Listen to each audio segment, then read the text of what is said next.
Hi guys. Um, I saw Copula, ESG, ACM. I promise I'm still an actuary, but as an inclusive insurance actuary, we don't get to model a lot. We do have a point of convergence though. When you talk about cat loss modeling, I don't model, but I talk to actuaries who do. But I think a lot of it is sort of similar to what we do, where you start with nothing, start from somewhere, and then just try to see where do we go. Yeah. Hi guys, Wangeci, Head Marketing Actuary, Inclusivity Solutions. Really glad to be here. Oh, here it is, God. I particularly like this year's topic because I feel like inclusive insurance is, and especially when it comes to actuaries, I mean, our training is so, we're taught to be risk averse. I feel like when it comes to inclusive insurance, it's sort of our give back to the community. There's so much going on out there, and I feel like, so when I saw the topic for this, I was like, I have to talk about it. But before I get into remittance-linked insurance, how does this work? Yay, okay. So just an intro into inclusive insurance. I think you all know about the protection gap. You know that it's growing. You know that there's health risks at the top. There's usually health. I used to have a slide that had a list: health, life, accident, property risks. And you know that emerging markets account for about 59% of that gap. This is old data though, not that old, but I feel like it still makes sense right now. And that's Africa for you.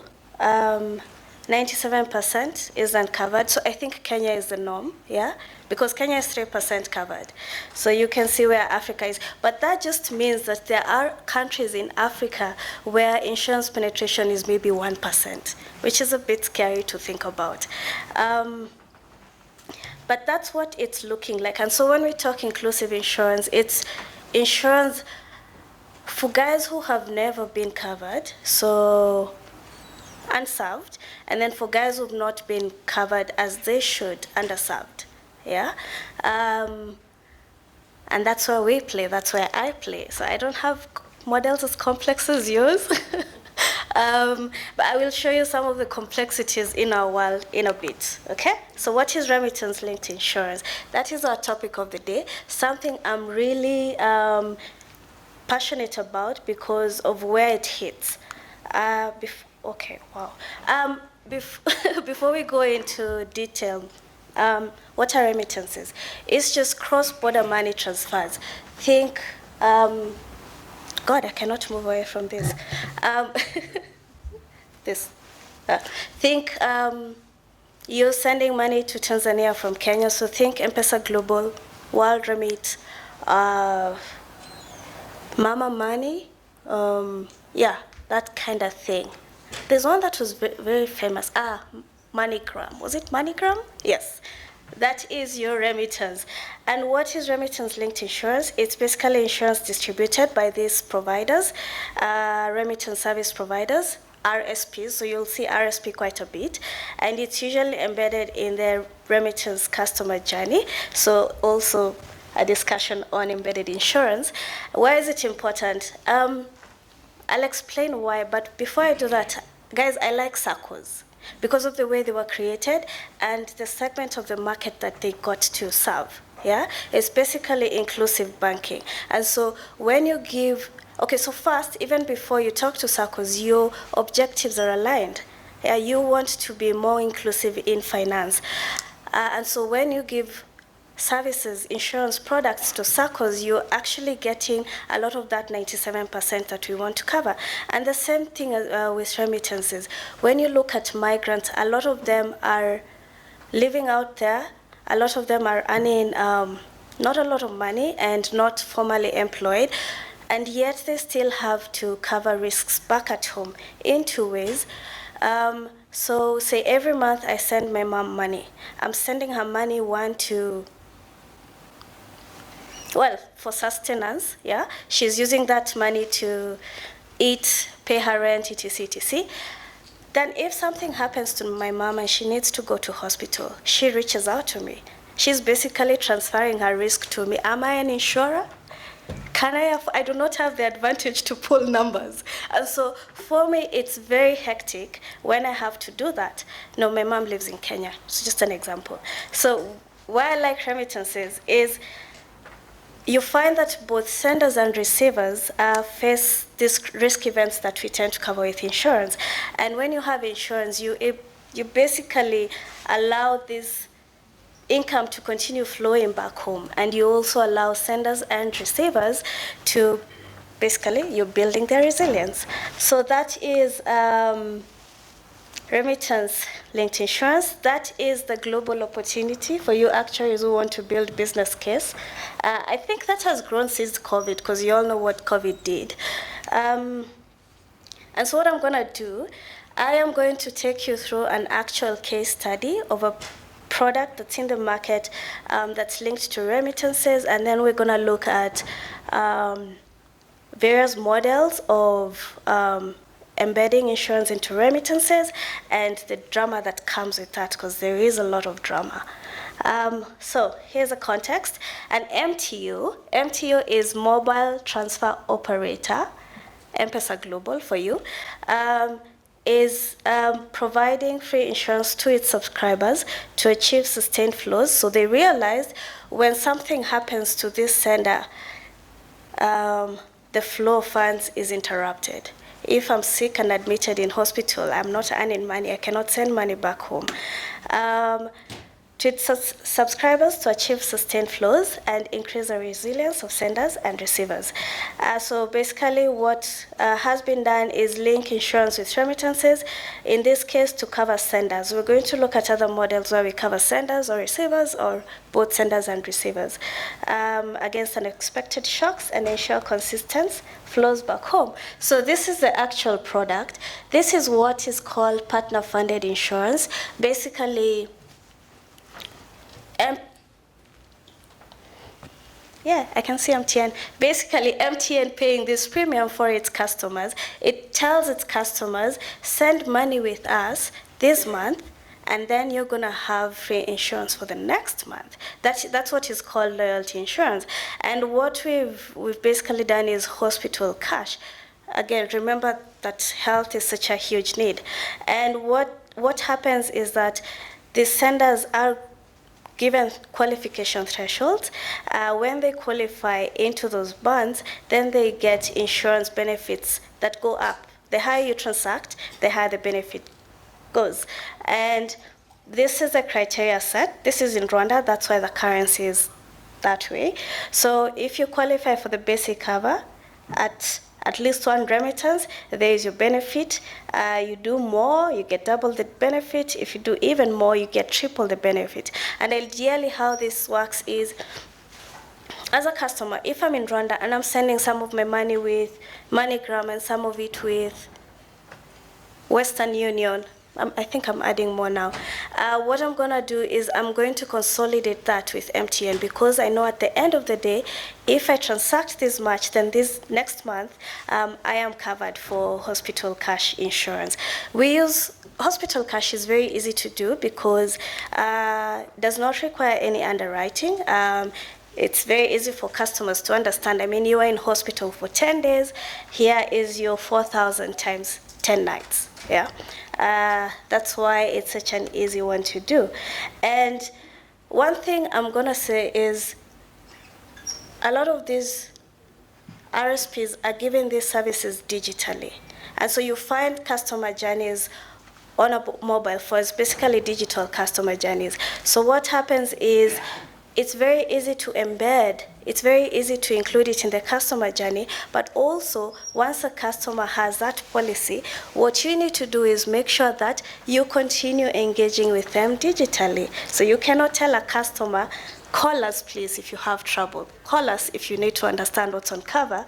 And so that basically means that everything in terms of support to the customer is available digitally.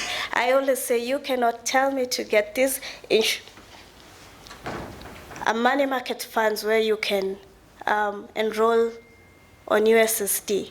But if you want to withdraw more than 100,000, you have to go to the branch. Does that make sense? I mean, if you got me digitally, why are you asking me to go through so much to just get my money? So the same kind of thing. So that's what we have. This is what we've seen in terms of impact. And you know, most people don't really think of remittances when they think inclusive insurance.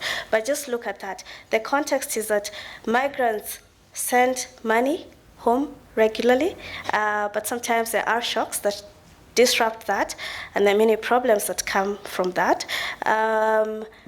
So the objective is to improve the resilience of senders. The solution is that insurance product I just showed you, and you can look at the results. So these results we saw in about 6 months. For MTN, we saw an average improvement in transaction value of about 20%, 109% increase in new customers. So this one, I'm not sure where it came from, because generally you communicate to customers who are already with your partner, but maybe they heard from the neighbor or someone who got a claim and talked about it. And then also a 38% reduction in time between remittance transactions. And this is what I was talking about. If I've been using World Remit and Western Union and MoneyGram, because of this, I know that if I send with MTN, then I have this. So why would I not send all my money with MTN? So if I used to send my mom on week 1, funny enough, we've looked at data, and it's 80% of remittances back home go to moms. So I don't know what dads did. We're just not seeing as much money being sent back home to the dads. But yeah, especially the improvement, the change in the transaction value, the average size, and the lag, I think that has a lot to do with the fact that this product was, and these are customers who have all those other RSPs available to them. Now, I don't know if this is going to play. Is it going to play? And this is, so inclusive insurance and impact. Impact is big because there is no way you continue your program if there is no impact. Sound? Mwereka amafaranga hanze y'igihugu. Umuvandimwe wanjye aba mu Buganda. Nayo ndi mu bitaro. Mbera ikibazo kuguru. Bazi ko umuntu agwaye akeneye ibintu byinshi. Umuntu agwaye akeneye byinshi, urumva devana n'amafaranga nagurishije, narayishyuye ariko sinayishyuye yose kuko nayo ari wanje. Sigaye umuntu agwaye. Okay, I don't know why I'm doing this because you won't even understand what he's saying. He's speaking Kinyarwanda. But it just helps you. You can feel it in his voice. I think that's what I really wanted. But this is someone who sent money with MTN. Quite a bit was lost in the translation. So can you guys actually see the captions from where you are? Oh, good. Quite a bit was lost in translation, but what he's saying is that I sent money with MTN twice, and then a little after that, I had to be admitted in hospital. And then when I left hospital, I got this money that I was able to send to my brother. I think that's the gist. I am so sorry you couldn't hear him, but you could feel it in his voice. But yeah, that's the kind of impact we're looking at. So that was what we call, hey guys. Hey. Hi, we've moved on. Yeah, I think we can continue. Go to the next slide. I promise to share the video. Then you can hear this guy speaking in Kinyarwanda. But that's what we call partner funded. Why partners do that? When I say partners, I mean aggregators. You know, inclusive insurance works quite well where you have aggregators, yeah? The reason why partners do that, like in this example, I talked to you about how MTN, so when these senders go through some of these things, like admission in hospital, it disrupts the flow of funds. So even MTN has a vested interest in that to ensure that the flows continue to happen. But beyond that, we also do, yes, so that is paid for by the partner. But also remittances give a very good platform to give embedded insurance. And what would happen is that I talked about the fact that for a lot of these remittances, the journeys are digital. And so what would need to happen is that something would be changed in the customer journey to the customer at that point that they are sending money. And this can be very targeted. As I said, there's usually so much data. And so you can actually see that this person sends this money to this person every month, and sometimes they send this money to this person because of hospital needs. And you can actually have that very, very targeted at that point that the customer is going through the process of sending money.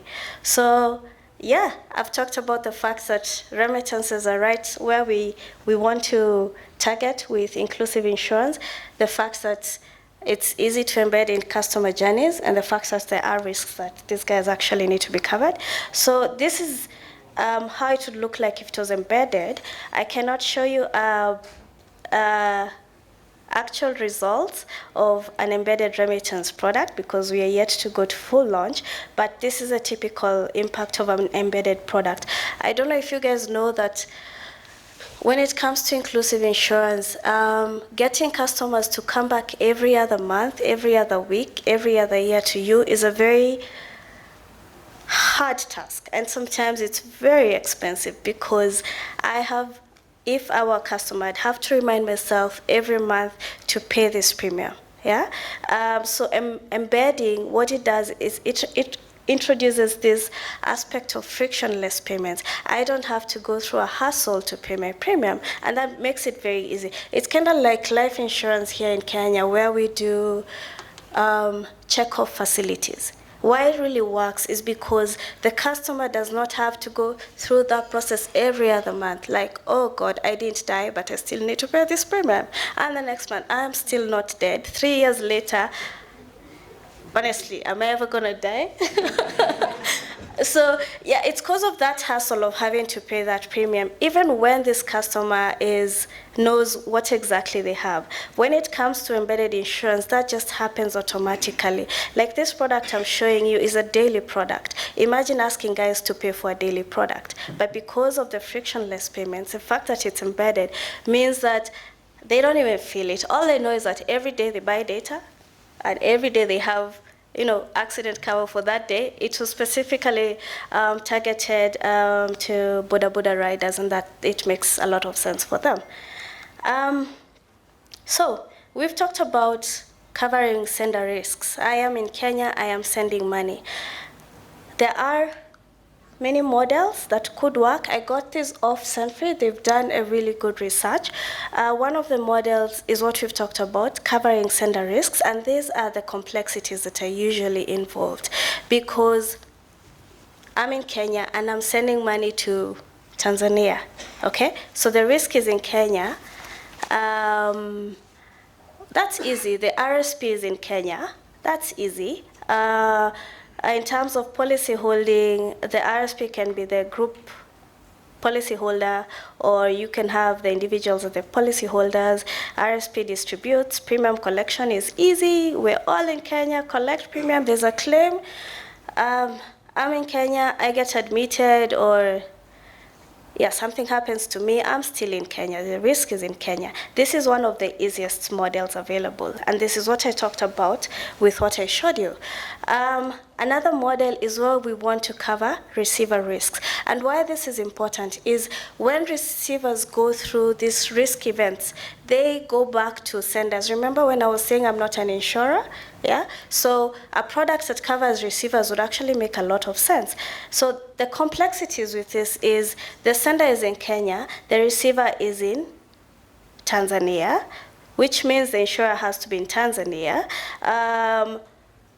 because we are covering risks of the receiver in Tanzania, but how does the RSP communicate to senders in Kenya? How do senders in Kenya who want to pay for that premium actually contribute this premium for someone who's in another jurisdiction? That's usually the biggest hurdle. And then something else about remittances. If we're covering senders in Kenya, that's easy. They're all originating from Kenya. But the thing with receivers is that they're world over. You have a receiver in Tanzania, you have a receiver in Ethiopia, you have a receiver in, I don't know, Rwanda. How do you cover all of them? And what that usually means is that you have to have a staggered approach, take a corridor at a time. Corridor is money from Kenya to Tanzania, another corridor would be money from Kenya to Rwanda. So that's model number one. Number two, I actually just put those two models, but there are models where you cover both receivers and senders. So you're covering lives in two jurisdictions. Does that mean you need two underwriters? What does that mean when it comes to RSPs? If I'm an RSP in Kenya and I'm allowed to market to my customers about insurance, am I allowed to do the same in Tanzania? Another complex model that can be very complex is covering the sender's duty. So basically when a receiver has a risk event, the sender can't claim from where they are, and this money is payable to the sender to send to the receiver or send straight to the receiver. So you know how regulation is, and it can get extremely complex. So those are the two models we looked at. These are the key barriers that are usually there. Partnership complexities.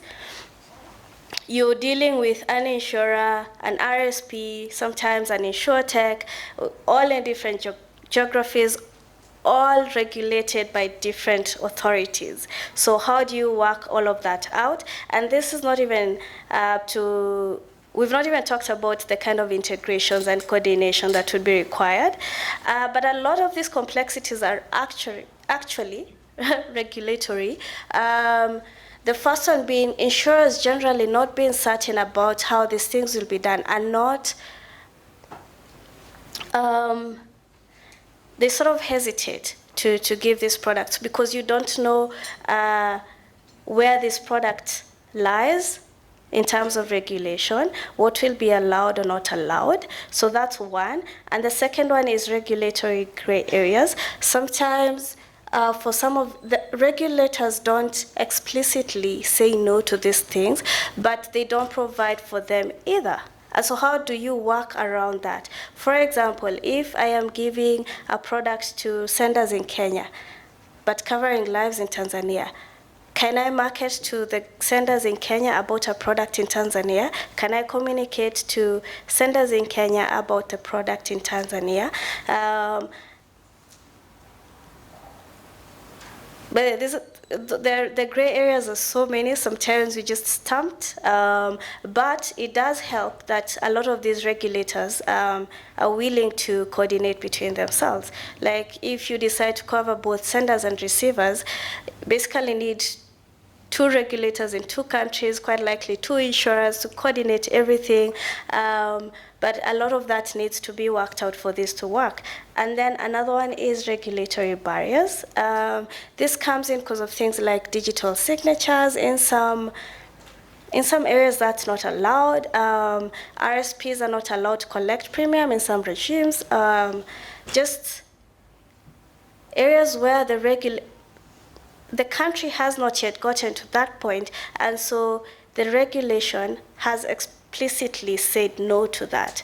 And so it's very hard to give, for example, if you want to cover receivers in such a regulatory environment, because We're just not able to because of regulation. I think, though, there's hope. We're working through a lot of these models. Start easy, go to more complex models later. It requires a lot of coordination between regulators. And I think we're seeing this, we're getting a better understanding every time we have to deal with one of these. Yes. And then, how do you do it? Especially, I talked about how a lot of these RSPs are mostly fully digital. And so if you want to provide this product, it would be best if you did it digitally. There are insurers who are able to do this digitally and just integrate with the RSPs. Some, however, are not, but there is a solution to around that. There are insurtechs available, and that is the role that's where they would step into, and basically link the RSPs, or MTO in this case, and the insurers, and then we just make sure that everyone is covered in the way they should be covered. That is the end of my presentation.